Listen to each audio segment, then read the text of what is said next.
Le tatouage est traditionnellement un élément important de la culture Paiwan, comme dans d'autres groupes aborigènes à Taïwan, et il représente l'identité tribale, mais aussi le statut au sein de la tribu. Tzu se consacre activement depuis quelques années à la transmission de cette culture en tatouant des membres de la tribu pour que ces derniers puissent raconter à travers leur corps leur histoire et leur identité.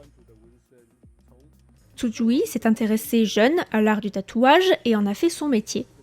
Il s'est aussi mis à rechercher des informations sur le tatouage Paiwan. Mais c'est en 2015, en Nouvelle-Zélande, où les Maoris, qui appartiennent à la même famille de langues austronésiennes que la plupart des aborigènes de Taïwan, et où la culture du tatouage est également centrale mais a mieux survécu, qu'il a réalisé que la culture Paiwan du tatouage avait été perdue depuis longtemps. Pour l'utilisation de la technique Paiwan traditionnelle du tatouage, en plus du tatoueur et du tatoué, une troisième personne est nécessaire. Il faut un assistant qui est là pour tirer la peau pendant que le tatoueur tape à l'aide d'une sorte de maillet, l'aiguille enduite de pigments dans la peau.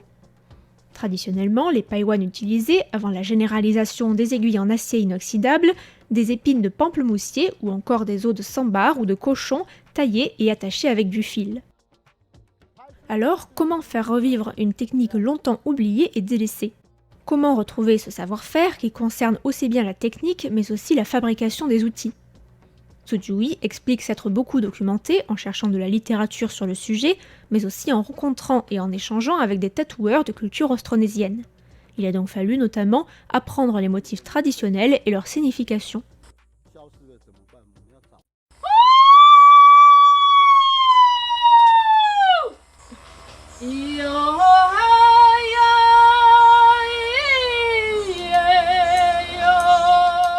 Ce jour-là, une famille de chamans originaires de Kaohsiung est venue trouver Tzu pour discuter tatouage. Ces femmes appartiennent à une nouvelle génération de chamans et veulent se faire tatouer à la main pour être dignes de reprendre la mission de leur famille. Tzu évoque aussi un autre point important, la question des interdits, des tabous liés à la pratique du tatouage traditionnel chez les Paiwan. Traditionnellement, le tatouage peut symboliser la classe, le statut social ou encore l'identité. Et les types de motifs qui vont être tatoués font d'abord l'objet d'une discussion avec les membres de la famille.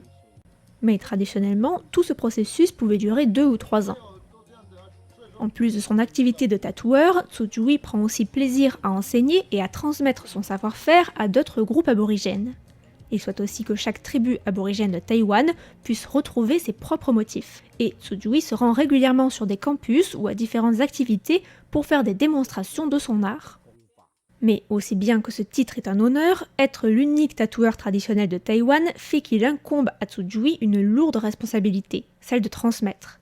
Une mission que Tzu prend très à cœur.